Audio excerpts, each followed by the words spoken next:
کہ انسان یہ سب چیزیں اپنے روزمرہ کے معمولات میں دیکھتا بھی ہے، برتتا بھی ہے، لیکن اس کے برتنے کو غفلت کی حالت میں گزارتا ہے، اور اس سے اللہ تبارک و تعالیٰ تک پہنچنے کا جو راستہ ہے کہ ان پر آدمی غور و فکر کرے، اور غور و فکر کر کے یہ سمجھے کہ ساری نعمتیں اللہ جل جلالہ نے اپنے رحمت سے عطا فرمائی ہیں، اس کی طرف دھیان نہیں ہوتا، جس کی وجہ سے انسان غفلت میں مبتلا رہتا ہے۔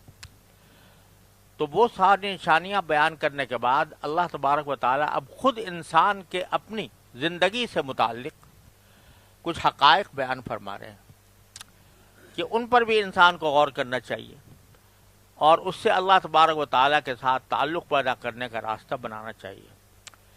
چنانچہ فرمایا کہ واللہ خلقکم ثم یتوفاکم، اللہ تبارک و تعالیٰ نے تمہیں پیدا کیا ہے، پھر وہ تمہاری روح قبض کرتا ہے۔ وَمِنْكُمْ مَنْ يُرَدُّ إِلَىٰ أَرْذَلِ الْعُمُرِ، تم میں سے کوئی ایسا ہوتا ہے جو عمر کے سب سے ناکارہ حصے تک پہنچا دیا جاتا ہے، لِكَيْ لَا يَعْلَمَ بَعْدَ عِلْمٍ شَيْئًا، جس میں پہنچ کر وہ سب کچھ جاننے کے بعد بھی کچھ نہیں جانتا۔ تو بتا رہے ہیں اللہ تبارک و تعالیٰ کہ تمہارے اپنے حالات پر بھی اگر غور کرو تو تمہاری تخلیق کس طرح ہو گئی، کیسے تم وجود میں آ گئے، اور پھر بعض لوگ تو جلدی ہی دنیا سے چلے جاتے ہیں، اللہ تبارک و تعالیٰ ان کو وفات دے دیتے ہیں۔ یعنی یہ انسان زندگی کے دوران یہ سمجھتا رہتا ہے کہ بس میں زندہ ہوں، اور زندہ ہونے کی وجہ سے مزے اڑاتا رہتا ہے، لیکن یہ خیال نہیں آتا کہ یہ زندگی کسی بھی وقت ختم ہو سکتی ہے، اور اللہ تبارک و تعالیٰ اپنے خاص حکم اور خاص مشیت سے جس کو جب چاہتے ہیں اس کو وفات دے دیتے ہیں۔ توفاکم یعنی کوئی بھی ڈاکٹر، کوئی بھی میڈیکل سائنس، کوئی بھی سائنس یہ پتہ نہیں دے سکتی کہ یہ شخص کتنی دیر زندہ رہے گا۔ بیمار ہوتا ہے، اور بیمار ہونے کے بعد پھر بھلا چنگا ہو جاتا ہے، بعض اوقات بیمار بھی نہیں ہوتا، اور پھر اللہ تبارک و تعالیٰ جب چاہتے ہیں اس کی روح قبض کر لیتے ہیں۔ آنکھوں کے سامنے تم مشاہدہ کرتے ہو ان باتوں کا کہ دیکھتے ہی دیکھتے کوئی آدمی بیٹھا بیٹھا چل دیتا ہے، اور بعض بستر کے اوپر پڑے ہوئے ہیں اور مدت گزر گئی ہے اور ان کی روح قبض نہیں ہوتی۔ تو یہ سب پتہ یہ چل رہا ہے کہ یہ کسی خالق کائنات کے فیصلوں کا نتیجہ ہے، تمہاری پیدائش بھی اور تمہاری وفات بھی۔ اور بعض لوگ ایسے ہوتے ہیں یرد الی ارذل العمر، کہ ان کو لوٹا دیا جاتا ہے ناکارہ ترین عمر کی طرف، یعنی ایسے بڑھاپے میں پہنچ جاتے ہیں کہ وہ عمر ایسی ہوتی ہے کہ جس میں آدمی کوئی کام نہیں کر سکتا، اور اس کی خاص کیفیت یہ بیان فرمائی لِكَيْ لَا يَعْلَمَ بَعْدَ عِلْمٍ شَيْئًا، اس عمر میں پہنچ کر انسان علم حاصل کرنے کے باوجود وہاں جا کر کچھ پتہ نہیں ہوتا، اس کو سب بھول جاتا ہے، کوئی چیز اس کو یاد نہیں رہتی، حافظہ ختم ہو جاتا ہے، فہم ختم ہو جاتی ہے، عقل جواب دے جاتی ہے، ایسے مرحلے پر انسان پہنچ جاتا ہے۔ اور یہ فرما رہے ہیں باری تعالیٰ کہ جو اس عمر کو پہنچتا ہے وہ شخص تھا کہ جو بڑے علوم رکھتا تھا، یعنی اپنے زندگی کے شباب میں بڑا عالم سمجھا جاتا تھا، بڑا کاریگر سمجھا جاتا تھا، بڑا ماہر سمجھا جاتا تھا، لیکن اس کے اوپر یہ تغیر آیا کہ وہ ہوتے ہوتے ایسی عمر کو پہنچ گیا کہ سارا علم ختم ہو گیا، خود کسی کو بسا اوقات اپنی بیوی کو بھی نہیں پہچانتا، اپنے بچوں کو بھی نہیں پہچانتا، اس حالت میں پہنچ جاتا ہے۔ یہ کیا تغیر کیسے آ رہا ہے انسان کی زندگی میں، اس پر غور کرو، یہ کیسے تغیر آ رہا ہے۔ کون کر رہا ہے یہ؟ کسی کو جلدی دنیا سے رخصت کر دیا اور کسی کو باقی رکھا اس حالت میں کہ وہ کچھ نہیں سمجھ سکتا. ایک بات کہو، ابھی بات اس کو سمجھائی گئی، اگلے ہی ملحمے میں وہ پھر سوال کرے گا دوبارہ، اور یعنی اس جگہ پر پہنچ جاتا ہے کہ بوڑھا اور بچہ برابر ہو جاتا ہے. لیکن یہ فرق ہوتا ہے کہ بچہ جب نادان ہوتا ہے اور اس کے پاس کچھ سمجھ نہیں ہوتی اور وہ بے ناسمجھی کی حرکتیں کرتا ہے تو وہ لوگوں کے لیے دلچسپی کا سبب بنتی ہے. لوگ اس سے مزہ اٹھاتے ہیں اور لوگ اس سے لطف لیتے ہیں، بچے کی حرکتوں سے، نادانی کی حرکتوں سے. لیکن جب بوڑھا ہو جاتا ہے تو ویسی حرکتیں کر رہا ہے جیسے بچپن کے اندر تھی، لیکن لوگ اس سے کوئی لطف نہیں لیتے، کوئی اس سے مزہ نہیں لیتے، بلکہ اس سے عاجز ہو جاتے ہیں بعض اوقات. اور یہ نہیں دیکھتے کہ بچپن کے اندر ہم بھی ایسی حالت میں تھے اور ہمارے ماں باپ نے کس طرح ہماری پرورش کی تھی، ہماری نادانیوں کو برداشت کیا تھا. ہم بار بار باتیں پوچھتے تھے اور وہ جواب دیتے تھے، اور جواب دیتے تھکتے نہیں تھے. اور ہم اب جب بوڑھے ہو گئے ہیں ہمارے ماں باپ، تو ہم ان کا جواب دیتے ہوئے کتراتے ہیں. ہم یہ کہتے ہیں کہ یہ بوڑھے جو ہیں ان کا دماغ چل گیا ہے، لہذا اب ان سے ان کی باتوں کے اوپر غصہ آنے لگتا ہے، جھنجھلاہٹ پیدا ہونے لگتی ہے. تو اللہ تبارک و تعالیٰ یہ حالات کے جو تغیر تو انسان کی زندگی میں آ رہے ہیں، کبھی بچہ تھا، کبھی جوان ہوا، کبھی بوڑھا ہو گیا، کبھی بالکل نادان بن گیا، سارا علم رکھنے کے باوجود، تو یہ ایسا ہی نہیں ہوتا کہ بغیر وجہ کے ہو رہا ہو یہ سارا کارخانہ. یہ کسی خالق حقیقی کے مشیت کے طور پر یہ اللہ تبارک و تعالیٰ کی طرف سے یہ تغیرات آتے ہیں.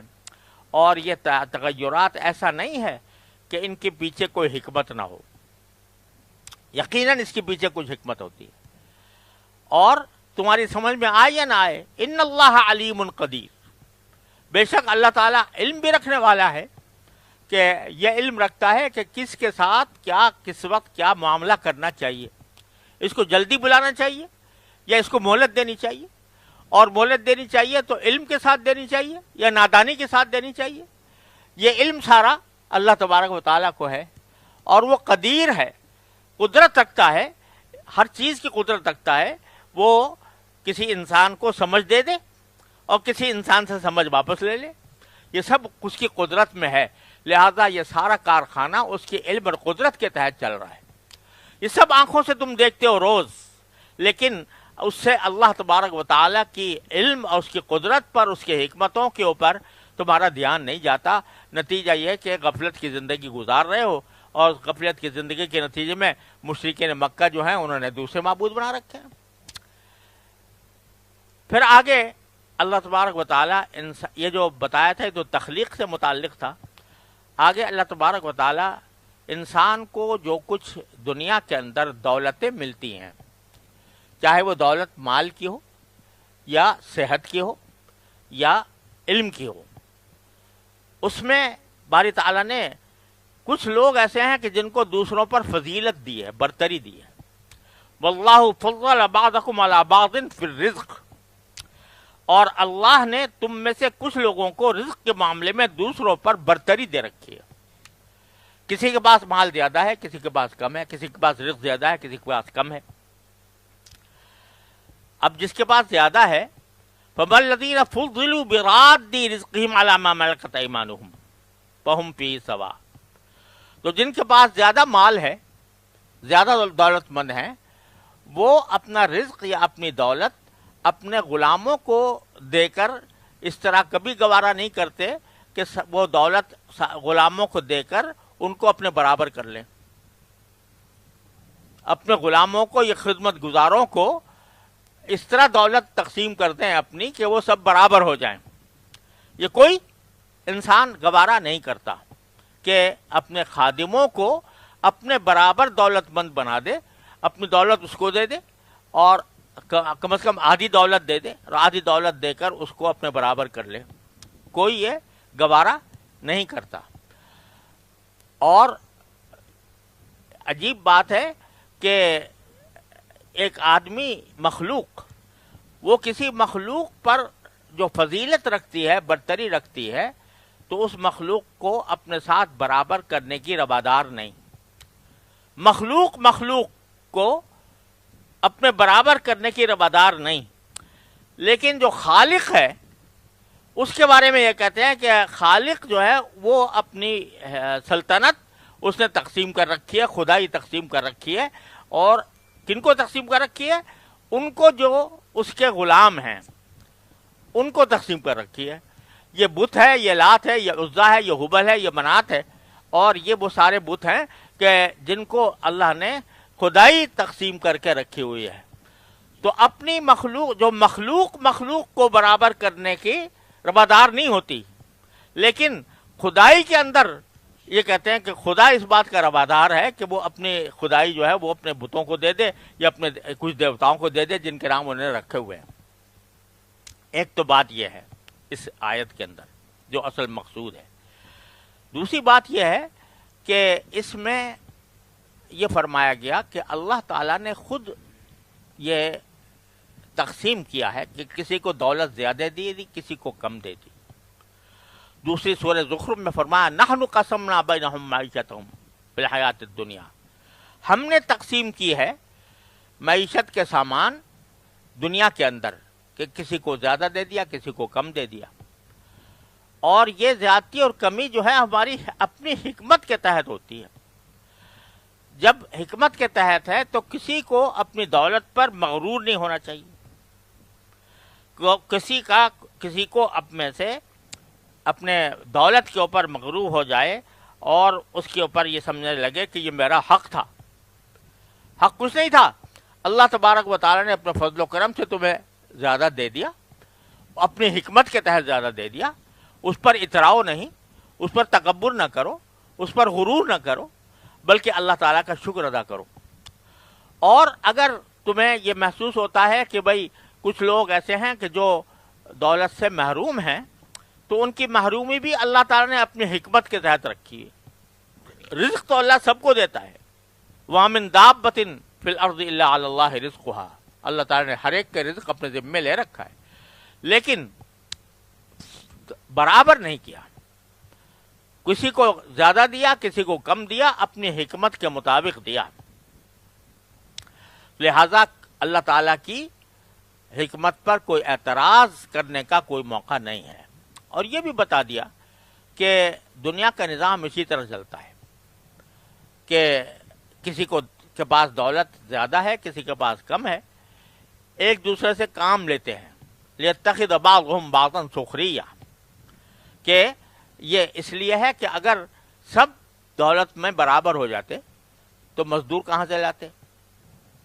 تم جو خادمیت کا جو کام کرنا ہوتا ہے وہ کہاں سے لاتے؟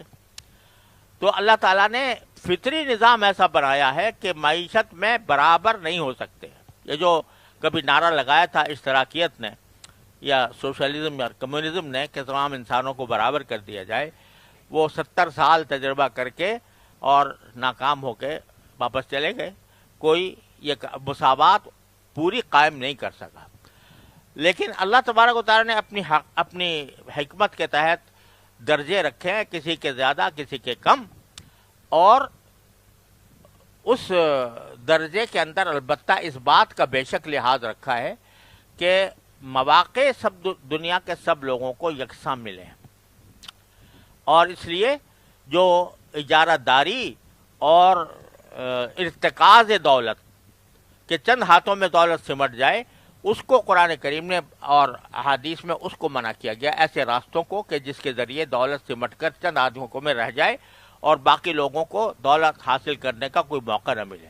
چنانچہ قرآن کریم میں فرمایا کہ لا یکول دغلۃ بین الاغنیاء منکم، کہ دولت جو ہے وہ صرف تمہارے مالداروں کے درمیان گھومتی نہ رہے، بلکہ اس کو اس طرح رکھا جائے. اس کے لیے احکام دیے شریعت نے. سود منع کیا، قمار منع کیا، ناجائز سودے منع کیے. تو وہ اس لیے کیے تاکہ ایسا نہ ہو کہ دولت کے تمام مراکز پر قبضہ چند ہاتھوں کا ہو جائے اور باقی لوگ محروم ہو جائیں. محروم کرنا مقصود نہیں ہے، بلکہ مقصود یہ ہے کہ ہر ایک کو مواقع حاصل ہوں، اپنی صلاحیت کے مطابق آدمی کمائی کر سکے، وہ اللہ تعالیٰ نے ایسے احکام عطا فرمائے ہیں۔ لیکن اس کے باوجود مساوات نہیں قائم ہو سکتی۔ اللہ تعالیٰ نے بندوں کے درمیان یہ فرق رکھا ہے، اور وہ اپنی حکمت سے رکھا ہے۔ اس کی حکمت پر نہ اعتراض درست ہے اور نہ اس کی بنا پر کسی کو مغرور ہونے کا کوئی موقع ہے۔ افبنعمت اللہ یجحدون، تو کیا یہ لوگ اللہ کی نعمت کا انکار کرتے ہیں کہ اللہ تبارک و تعالیٰ نے ان کو یہ ایک کو دوسرے پر برتری عطا فرمائی ہے، تو اس کسی حکمت کی وجہ سے عطا فرمائی ہے۔ یہ اللہ تعالیٰ کی نعمت ہے جس کا یہ لوگ انکار کر کے بتوں کو اللہ تعالیٰ کے ساتھ خدائی میں شریک کر لیتے ہیں۔ یعنی خود تو اس کے روادار ہیں نہیں کہ غلاموں کو اپنے برابر کر لیں، لیکن اللہ تعالیٰ کے لیے یہ کہتے ہیں کہ اللہ تعالیٰ نے برابر کر لیا ہے۔ پھر اللہ تعالیٰ آ کے فرماتے ہیں واللہ جعل لکم من انفسکم ازواجا، اور اللہ نے تمہیں میں سے تمہارے لیے بیویاں بنائی ہیں۔ وجعل لکم من ازواجکم بنین وحفدہ، اور تمہاری بیویوں سے تمہارے لیے بیٹے اور پوتے پیدا کیے۔ ایک تو یہ بتا دیا کہ بیویاں ہم نے بنائی تمہارے لیے تمہاری ہی جنس سے، یعنی جنس سے انسان سے۔ ایسا نہیں ہے کہ تم اور کسی جنس سے تعلق رکھتے ہوتے اور عورتیں اور جو تمہاری بیویاں ہیں وہ کسی جنات میں سے ہوتی مثلا، تو کوئی نباہ نہیں ہو سکتا تھا۔ لہذا تمہیں میں سے تمہاری بیویاں پیدا کی، اور پھر تمہاری بیویوں سے بیٹے اور پوتے پیدا کیے۔ یہاں دو باتیں قابل نظر ہے کہ یہ فرمایا کہ تمہاری بیویوں سے پیدا کیے بیٹے اور پوتے،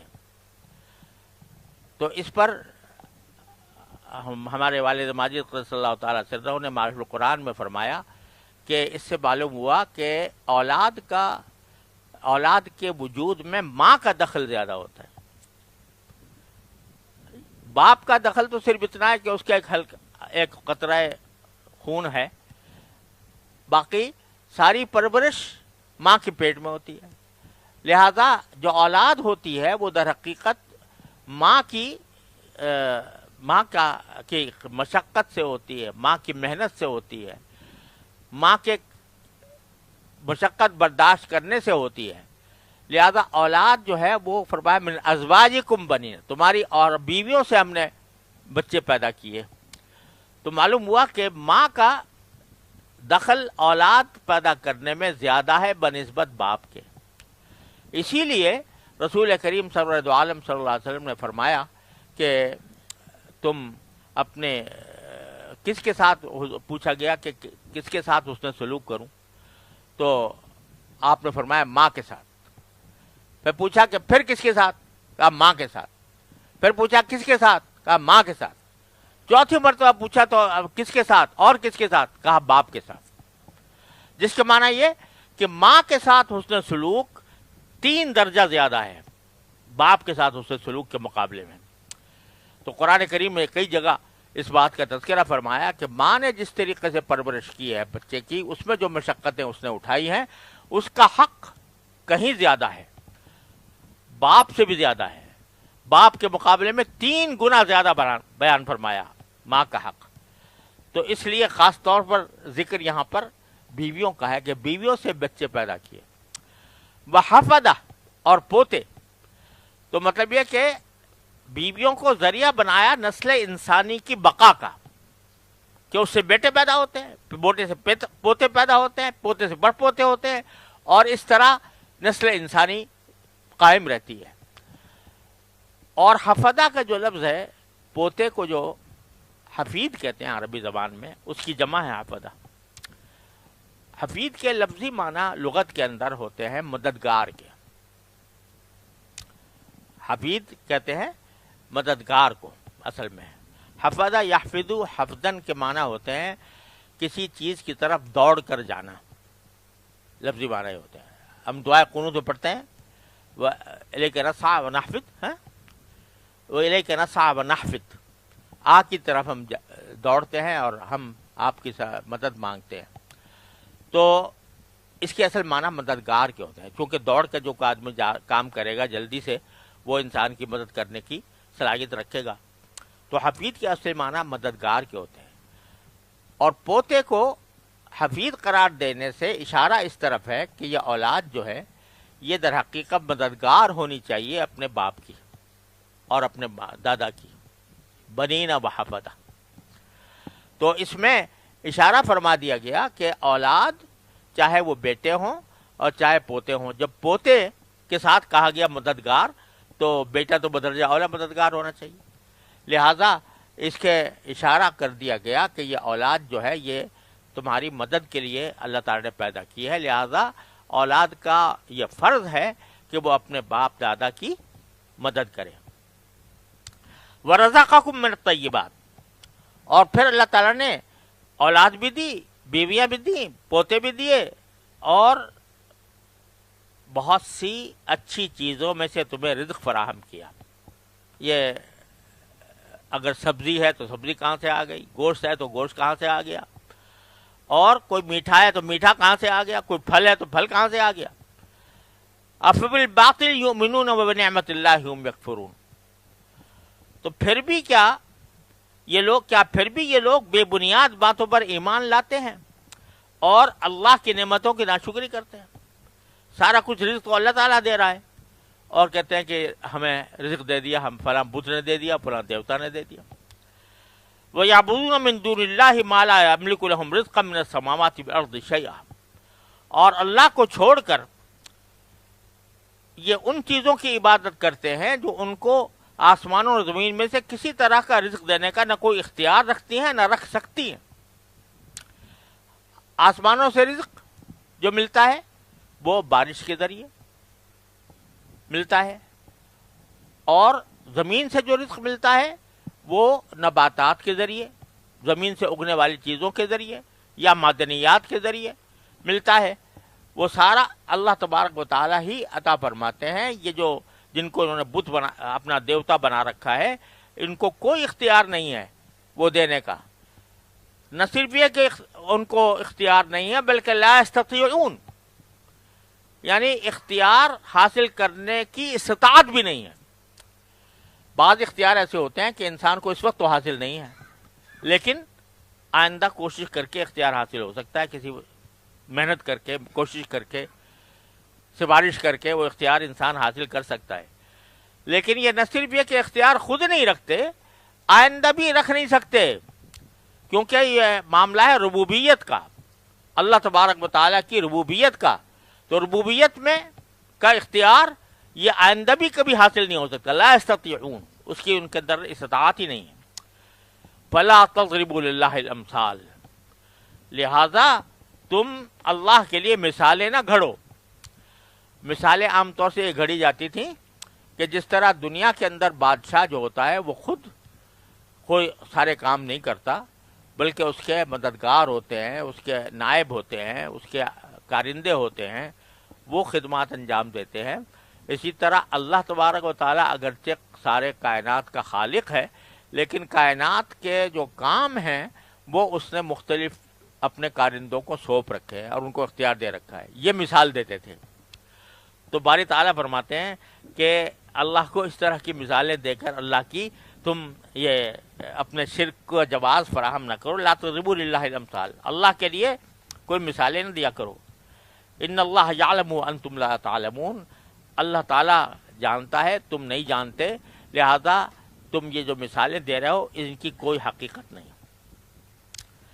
ان کی مثال کی تو اللہ تعالیٰ نے تردید فرما دی۔ اب اللہ تعالیٰ خود دو مثالیں دیتے ہیں کہ ہم سے سنو، دو مثالیں۔ ایک مثال یہ دی کہ دنیا کے اندر اس زمانے میں خاص طور پر ایسا ہوتا تھا کہ کچھ لوگ آقا ہوتے تھے، کچھ غلام ہوتے تھے، اور غلام جو ہوتا تھا وہ مملوک ہوتا تھا اپنے آقا کا، اپنے آقا کی ملکیت میں ہوتا تھا۔ جو اس کا آقا ہے وہ اس کا مالک ہوتا تھا، اس کو بیچ بھی سکتا تھا اور اس کو ہر کسی کام پر لگا بھی سکتا تھا۔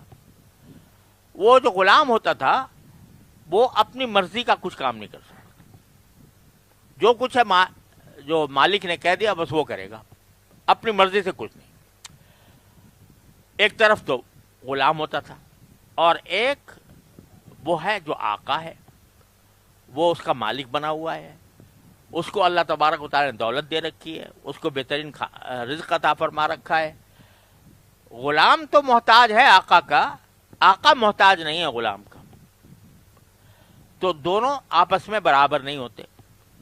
تو فرمایا کہ یہاں حالانکہ مالک بھی مخلوق ہے اللہ کی, اور غلام بھی اللہ کی مخلوق ہے, ایک مخلوق دوسرے مخلوق کے برابر نہیں ہے. تو جب مخلوق میں یہ بات ہے کہ مخلوق برابر نہیں ہے, تو خالق اور مخلوق کیسے برابر ہو سکتے ہیں؟ جس نے پیدا کیا وہ اور جس کو پیدا کیے گا وہ دونوں کیسے برابر ہو سکتے ہیں؟ ایک مثال تو یہ سمجھ لو. پہلی مثال یہ فرمایا ضرب اللہ مثلا, اللہ تعالیٰ نے ایک مثال دیتا ہے کہ ایک طرف ایک غلام ہے جو کسی کی ملکیت میں ہے, عبدم مملوکن لا یقدر علی شیء, اس کو کسی چیز پر کوئی اختیار نہیں ہے. یہاں تک کہ غلام جو ہوتا تھا نا, اس کے پاس اگر کچھ پیسے اس نے کمائے ہیں تو وہ بھی مالک آقا کے ہوتے تھے, وہ خود اپنی ملکیت میں رکھ نہیں سکتا تھا کچھ بھی, تو وہ اس کو کسی چیز پر اختیار نہیں. وَمَن رَزَقْنَاهُ مِنَّا رِزْقًا حَسَنًا, اور دوسری طرف وہ ہے جس کو ہم نے عمدہ رزق عطا, اپنے پاس سے عمدہ رزق عطا کیا ہے. فَهُوَ يُنْفِقُ مِنْهُ سِرًّا وَجَهْرًا, تو وہ اس مال کو خرچ کرتا ہے خفیہ طور سے بھی اور علانیہ طور سے بھی. غلام کو حق نہیں خرچ کرنے کا بغیر مولا کی اجازت کے, بغیر آقا کی اجازت کے, لیکن وہ آرام سے جہاں چاہتا ہے خرچ کر رہا ہے. تو هل یستوون, کیا یہ دونوں آپس میں برابر ہو سکتے ہیں؟ نہیں ہو سکتے. جب مخلوق کے برابر نہیں ہو سکتی تو خالق اور مخلوق کیسے برابر ہو جائیں گے؟ الحمدللہ, آگے فرماتے ہیں لہذا تمام تعریفیں اللہ کی ہیں کہ جو یہ مثال دے کر اس نے سارا تمہارے شرک کا قلع کما کر دیا. الحمدللہ, بل اکثرہم لا یعلمون, مگر افسوس ہے کہ اکثر لوگ ایسی صاف بات بھی نہیں مانتے, نہیں جانتے. ایک مثال تو یہ ہوئی. دوسری مثال یہ دی کہ یہاں پر بھی دو آدمی ہیں,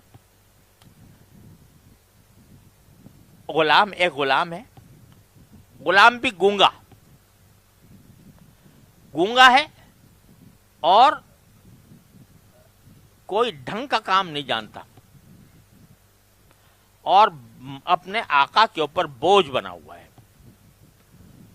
اور آقا اگر اس کو کہیں کسی کام کے لیے کہتا ہے تو وہ کبھی کوئی ڈھنگ کی بات کر کے نہیں آتا. ایک تو وہ شخص ہے. ایک وہ شخص ہے کہ جس کو اللہ نے علم بھی دیا, اس کو حکمت بھی دی, اس کو عقل بھی دی, اور وہ اپنے علم اور حکمت کے ذریعے, انصاف کے ذریعے سارے فیصلے کرتا ہے. اور زندگی کے اندر جو اس نے راستہ اپنایا ہوا ہے وہ سیدھا راستہ ہے. دونوں برابر نہیں ہو سکتے. تو جب مخلوق سے برابر نہیں, ایک بالکل ہی ناکارہ ہے اور ایک عدل کے ساتھ, انصاف کے ساتھ زندگی گزار رہا ہے, دونوں برابر نہیں ہو سکتے. تو پھر خالق اور مخلوق کیسے برابر ہو سکتے؟ تو ضرب اللہ مثلا الرجلین, اور اللہ ایک اور مثال دیتا ہے کہ دو آدمی ہیں, احدہما ابکم, ان میں سے ایک گونگا ہے, لا یقدر علی شیء, جو کوئی کام نہیں کر سکتا, وہو کل علی مولاه, اور اپنے آقا پر بوجھ بنا ہوا ہے. اینما یوجہہ لا یاتی بخیر, وہ اسے جہاں کہیں بھیجتا ہے تو وہ کوئی ڈھنگ کا کام کر کے نہیں لاتا. کیا ایسا شخص اس دوسرے آدمی کے برابر ہو سکتا ہے؟ حل یستوی ہوا ومن یامر بالعدل, اس دوسرے آدمی کے برابر دوسروں کو بھی اعتدال کا حکم دیتا ہے, وہو علی صراط مستقیم, اور خود بھی سیدھے راستے پر قائم ہے. جب یہ دونوں برابر نہیں ہو سکتے تو خالق اور مخلوق کیسے برابر ہو سکتے ہیں؟ دوسرے الفاظ میں ایک طرف اشارہ اس طرف ہے کہ جو جن دیوتاؤں کو یا جن چیزوں کو انہوں نے معبود بنا رکھا ہے, ان کی مثال ایک ناکارہ غلام کی ہے. اگر تم ان کو یہ کہو کہ اللہ نے ان کو اپنا عبد بنایا ہے تو وہ بھی ناکارہ، ان کے اندر کوئی طاقت نہیں، کچھ کر نہیں سکتے. تو جب وہ کچھ کر نہیں سکتے تو ان کو خدائی کا اندر باری تعالیٰ کا حصہ دار تم کیسے قرار دے سکتے ہو؟ وَلِلَّهِ غَيْبُ السَّمَاوَاتِ وَالْأَرْضِ وَمَا أَمْرُ السَّاعَةِ إِلَّا كَلَمْحِ الْبَصَرِ أَوْ هُوَ أَقْرَبُ إِنَّ اللَّهَ عَلَى كُلِّ شَيْءٍ قَدِيرٌ. اب یہ ساری جو باتیں پیچھے بیان فرمائی گئیں کہ ہم نے رزق کے اندر لوگوں کو ایک دوسرے پر فوقیت دی ہے، فرق رکھا ہے، تو یہ ہم نے کسی حکمت کے تحت رکھا. اس حکمت کے لیے دو چیزیں ضروری ہیں. ایک یہ کہ علم کامل ہو، کہ علم کامل ہو تب انسان تب کوئی یہ وجود یہ کہہ سکتا ہے کہ ہم نے تقسیم جو ہے وہ حکمت کے تحت کی ہے، کیونکہ علم مکمل ہے. اور دوسرے قدرت مکمل ہو کہ جو فیصلہ کیا اس کو نافذ کرنے کی پوری قدرت بھی ہو، تب یہ کام ہو سکتے ہیں کہ اللہ تعالیٰ نے یہ ساری کائنات بنائی، اس میں ایک کو دوسرے کے اوپر فوقیت دی رزق کے اندر. تو دو چیزوں کی ضرورت ہونی چاہیے، ایک علم کی اور دوسری قدرت کی. اللہ کے علم کا حال یہ ہے کہ للہ غیب السماوات والارض، اللہ ہی کے پاس آسمان اور زمین کے سارے بھید اللہ کے قبضے میں ہیں. اللہ ہی کے پاس ہیں آسمان اور زمین کے سارے بھید، یعنی آسمان و زمین کے اندر جو چیزیں بھی رکھی ہوئی ہیں اس کے اندر کس سے کیا کام لینا ہے، کس حد تک لینا ہے، اور کون سی چیز کس کو دینی ہے، اس کا سارا غیب کا علم صرف اللہ کو ہے اور کسی کو نہیں ہے. علم کی بات اللہ تعالیٰ نے للہ غیب السماوات والارض، تمہارا علم تو صرف مشاہدے کی حد تک ہے، اور اللہ تعالیٰ کا علم غیب کا علم ہے جو تمہاری آنکھوں سے بھی نظر نہیں آتا، تمہارے کانوں سے بھی سنا نہیں جاتا. وہ اللہ تعالیٰ کا علم ہے. للہ غیب السماوات والارض، اور للہ کو پہلے لا کر عربی قاعدے کے حساب سے حصر پیدا کر دیا کہ یہ غیب کا علم سوائے اللہ کے کسی اور کو نہیں ہو سکتا. یہ تو علم کی بات ہوئی. دوسری اس کے لیے قدرت چاہیے، تو قدرت کا حال یہ ہے کہ وما امر الساعۃ الا کلمح البصر او هو اقرب، کہ قیامت کا معاملہ اللہ کی قدرت کے لیے آنکھ جھپکنے سے زیادہ نہیں ہے. یعنی جب اللہ تعالیٰ ارادہ فرما لے کہ قیامت قائم ہوگی تو آنکھ جھپکنے کے مقدار وقت میں اللہ تبارک و تعالیٰ قیامت قائم کر سکتا ہے. او ہو اقرب، یا بلکہ اس سے بھی جلدی. آنکھ جھپکنے کا جو وقفہ ہے اس میں بھی چند کیا کہنا چاہیے سیکنڈوں لمحوں کا فرق ہو سکتا ہے نا، تو آنکھ جھپکنے میں بھی کئی لمحے ہو سکتے ہیں اندر، تو اس سے بھی کم وقت میں اللہ تبارک و تعالیٰ جب چاہے تو قیامت قائم کر سکتا ہے. تو یہ قدرت کا اس کے یہ حال ہے کہ قیامت قائم کرنا. قیامت قائم کرنے کیا معنی؟ ساری مخلوقات کو فنا کر دینا، سورج ختم کر دینا، اذا الشمس کورت واذا النجوم انکدرت، ستارے جو ہے وہ بے نور ہو جائے، آسمان جو ہے وہ پھٹ جائے، زمین ریزہ ریزہ ہو جائے. یہ ساری مخلوقات آن واحد میں پلک جھپکنے کی دیر سے بھی کم مدت میں اللہ تعالیٰ اپنی قدرت سے ختم کر سکتا ہے. تو قدرت کا یہ حال ہے. جب علم یہ ہے، اتنا ہے غیب کا، اور قدرت وہ ہے جو ایک لمحے کے تھوڑے سے جز کے اندر پوری کائنات کو فنا کر دے. تو ان اللہ علی کل شیء قدیر، بے شک اللہ تعالیٰ ہر چیز پر قدرت رکھنے والا ہے. پھر آگے دوبارہ انسان کو اس کی اپنے ذاتی حالات سے کی طرف متوجہ کیا جا رہا ہے. واللہ اخرجکم من بطون امہاتکم لا تعلمون شیئا، اللہ نے تم کو تمہاری ماؤں کے پیٹ سے اس حالت میں نکالا کہ تم کچھ نہیں جانتے تھے، کچھ نہیں جانتے تھے. وَجَعَلَ لَكُمُ السَّمْعَ وَالْأَبْصَارَ وَالْأَفْئِدَةَ، اور تمہیں اللہ نے کان، آنکھیں اور دل دے دیے تمہیں. تو علم جو جب آئے تھے کسی چیز کا پتہ نہیں، لا تعلمون شیئا، کچھ نہیں جانتے تھے. کچھ علم تو ہم نے اپنی قدرت سے براہ راست عطا کر دیا تمہیں. مثلا سب سے پہلے بچے کو چوسنا سکھا دیا، سمجھے آپ؟ چوسنا سکھا دیا. وہ کوئی کسی استاد نے نہیں سکھایا، کوئی وہ کسی سکھانے والے نے نہیں سکھایا. اس کو کہہ دیا جو ہونٹ کو ہلایا کر.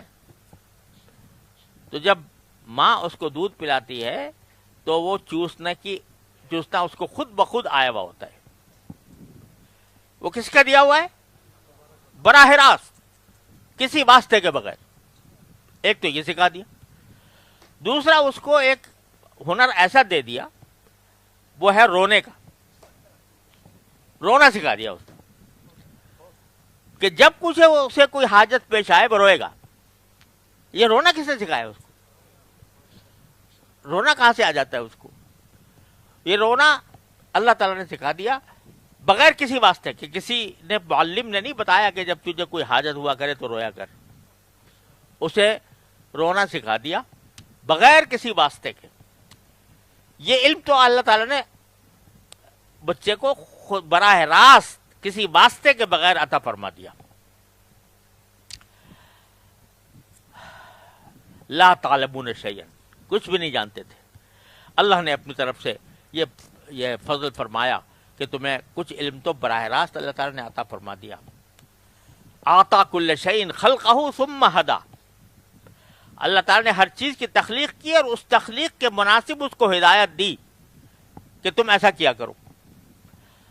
اور یہ تو اللہ نے براہ راست دے دیا. پھر تمہارے کان پیدا کر دیے اور آنکھیں پیدا کر دی اور دل پیدا کر دیا. کان پیدا کر دیے، بہت سی باتیں علم بہت سے تم اس سے حاصل کرتے ہو.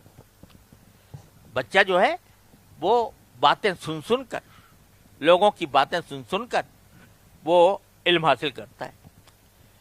زبان کیسے سیکھتا ہے بچہ؟ کوئی پڑھاتا ہے اس کو؟ کہ کوئی اس کو پڑھائے گا کہ اس کے معنی یہ ہوتے ہیں، اس کے معنی یہ ہوتے ہیں، فلاں لفظ کے معنی ہوتے ہیں؟ کوئی پڑھاتا نہیں. لیکن کان سے وہ سنتا ہے دوسروں کی باتیں، تو سنتے وہ خود سیکھ جاتا ہے، وہ بھی وہی لفظ بولنے لگتا ہے. اور آنکھیں دی، بہت سی چیزیں آنکھوں سے دیکھ کر پتہ لگتی ہے. یہ کھانے کی چیز ہے، یہ پینے کی چیز ہے، یہ فلاں چیز ہے، یہ آنکھوں سے پتہ لگتی ہے. تو یہ دی دو چیزیں. اور اس میں کان کا ذکر پہلے ہے، آنکھ کا ذکر بعد میں ہے. اس لیے کہ زیادہ تر جو انسان معلومات حاصل کرتا ہے وہ کان سے حاصل کرتا ہے، سن کر حاصل کرتا ہے.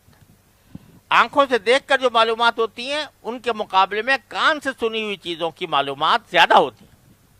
لہذا پہلے کان کا ذکر کیا، پھر آنکھوں کا. بہت سی چیزیں ایسی ہوتی ہیں جو نہ کان سے پتہ لگتی ہیں نہ آنکھ سے پتہ لگتی ہیں. تو اس کے لیے دل پیدا کر دیا. افیدہ دل پیدا کر دیا. اور قرآن کی جگہ جگہ قرآن کریم یہ کہتا ہے کہ جو سمجھنے کی صلاحیت ہے وہ دل میں ہے. اطباء تو عام طور پر یہ کہتے ہیں کہ سمجھنے کی صلاحیت دماغ میں ہوتی ہے، لیکن قرآن یہ کہتا ہے کہ سمجھنے کی صلاحیت ہم نے دل میں پیدا کی. لہم قلوب لا یفقہون بہا، ان کے پاس دل ہے مگر اس کے ذریعے وہ سمجھتے نہیں ہیں. معلوم ہوا کہ سمجھنے کا جو اصل ذریعہ ہے وہ دل ہے. اب دل کا مطلب یہ نہیں ہے کہ جو لوتھڑا ہے وہ اپنی جگہ ہے، اس کی جو حرکت ہے وہ دوران خون اس کے ذریعے اس کا ذریعہ منظم ہوتا ہے. لیکن اللہ تعالیٰ نے اس لوتھڑے کے ساتھ ایک لطیف طاقت پیدا کی ہے. وہ لطیف طاقت جو ہے وہ فہم، سمجھ، اچھے برے کی تمیز، وہ دل کے اندر پیدا کی، اسی میں خواہشات جنم لیتی ہیں، اسی میں انسان کے ارادے پیدا ہوتے ہیں، اسی میں انسان کسی چیز کو وہ سمجھتا ہے، کسی کو نہیں سمجھتا۔ تو ذرائع علم اللہ تعالیٰ بتا رہے ہیں کہ تم آئے تھے، تم کچھ نہیں جانتے تھے، تو تمہارے لیے علم کے ذرائع پیدا کیے کہ تمہاری کان پیدا کر دیے، اس سے سن کر بہت ساری چیزیں حاصل کرتے ہو، بہت آنکھیں دے دی تاکہ بہت سی چیزیں تم آنکھوں سے علم حاصل کرتے ہو۔ یہاں بولنے کا اس لیے ذکر نہیں ہے کہ بولنے سے علم حاصل نہیں ہوتا، بولنے سے علم حاصل نہیں ہوتا، زبان کا ذکر یہاں پر نہیں ہے، کیونکہ اس سے علم نہیں حاصل ہوتا، علم کا اظہار ہوتا ہے، علم کا اظہار زبان سے ہوتا ہے۔ علم حاصل ہوتا ہے یہ دو چیزوں سے، یا کان سے یا آنکھوں سے۔ زبان سے علم حاصل نہیں ہوتا، دوسرے کو علم دیا جاتا ہے، لہذا اس دو چیزوں کا ہے۔ اور بہت سی چیزیں ایسی ہیں جو ان ظاہری حواس سے حاصل نہیں ہو سکتی، تو وہ دل سے حاصل ہو سکتی ہیں۔ دل میں اللہ تعالیٰ نے سمجھ پیدا کر دی ہے، اس کو عقل کہہ لو، اس کو سمجھ کہہ لو، وہ اللہ تعالیٰ نے عطا کر دی۔ تو بہت سی باتیں جو انسان اپنے ظاہری حواس سے نہیں پہچان سکتا تھا، اللہ تبارک و تعالیٰ نے وہ عقل کے ذریعے انسان کو بتائی۔ لیکن جس طرح انسان صرف کان اور آنکھ پر اکتفا نہیں کر سکتا، بلکہ اس کو عقل کی بھی ضرورت ہوتی ہے، اسی طرح صرف آنکھ، کان اور عقل پر بھی اکتفا نہیں کر سکتا، اس کو ایک اور چیز کی ضرورت ہوتی ہے، وہ ہے وحی الہی۔ جب کان بھی کام نہیں کر رہا، آنکھ بھی کام نہیں کر رہی، دل بھی کام نہیں کر رہا، یعنی عقل بھی کام نہیں کر رہی، وہاں آتی ہے وحی الہی، اللہ کی طرف سے وحی نازل ہوتی ہے۔ تو اب دیکھو یہ مائکروفون ہے میرے سامنے، تو اس مائکروفون کو میں دیکھ کر بتا چلاتا ہوں کہ یہ کالے رنگ کا ہے، اس میں ہاتھ لگا کے دیکھ لیا تو یہ موٹا ہے، اور کسی موٹی چیز کا بنا ہوا ہے سب کچھ۔ اور لیکن اگر یہ سوال پیدا ہو کہ اس کا کون سا استعمال جائز ہے، کون سا ناجائز ہے، اس کے جواب اگر عقل سے حاصل کرو گے تو عقل جواب دینے میں گڑبڑ کر جائے گی، سمجھے نا؟ اس کا جواب کہاں سے آئے گا؟ وحی الہی سے، الہی اللہ تعالیٰ کے وحی کے ذریعے آئے گا، وہ بتائے گی کہ کون سا استعمال اس کا جائز ہے، کون سا ناجائز ہے۔ یہ سب ہم نے تمہیں دیا لعلکم تشکرون، تاکہ تم شکر ادا کرو۔ تو ذرا سوچا کرو، یہ صلاحیتیں اللہ تعالیٰ نے فرمائی دی ہیں، تو اس کے لیے شکر ادا کیا کرو۔ پھر فرمایا کہ الم یروا الی الطیر مسخرات فی جوف السماء، کیا انہوں نے دیکھا، پرندوں کو نہیں دیکھا کہ وہ آسمان کی فضا میں اللہ کے حکم کے پابند ہیں۔ ما یمسکہن الا اللہ، ان کو اللہ کے سوا کوئی اور تھامے ہوئے نہیں ہے۔ فضا کے اندر وہ آرام سے اڑتے چلے جاتے ہیں جہاں چاہتے ہیں، اور وہ زمین کی کشش ان کو اپنی طرف کھینچتی نہیں ہے، گرتے نہیں ہیں۔ ان کو تھامے ہوئے کون ہے؟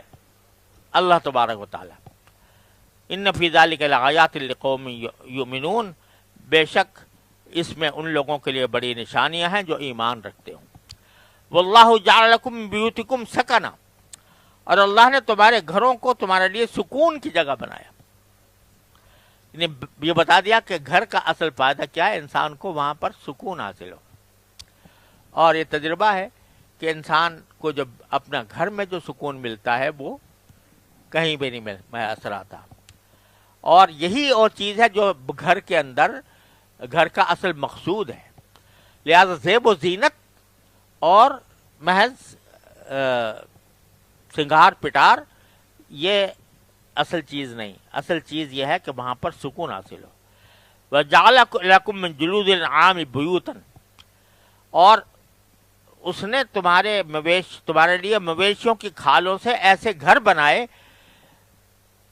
تستخفونها یوم ذانکم و یوم اقامتکم، کہ جب سفر پر روانے ہوتے وقت تم اس کو اور کسی جگہ ٹھہرتے وقت ان کو ہلکے پھلکے محسوس کرتے ہو۔ یعنی پہلے عربوں کے ہاں خاص طور پہ خانہ بدوش جو لوگ ہوتے تھے وہ اون سے اور کھالوں سے، مویشیوں کی کھالوں سے خیمے بناتے تھے. وہ خیمے اٹھا کے ایک جگہ سے دوسری جگہ لے گئے تو ایک جگہ سے دوسری جگہ منتقل ہونے میں کوئی تکلیف نہیں ہوتی تھی.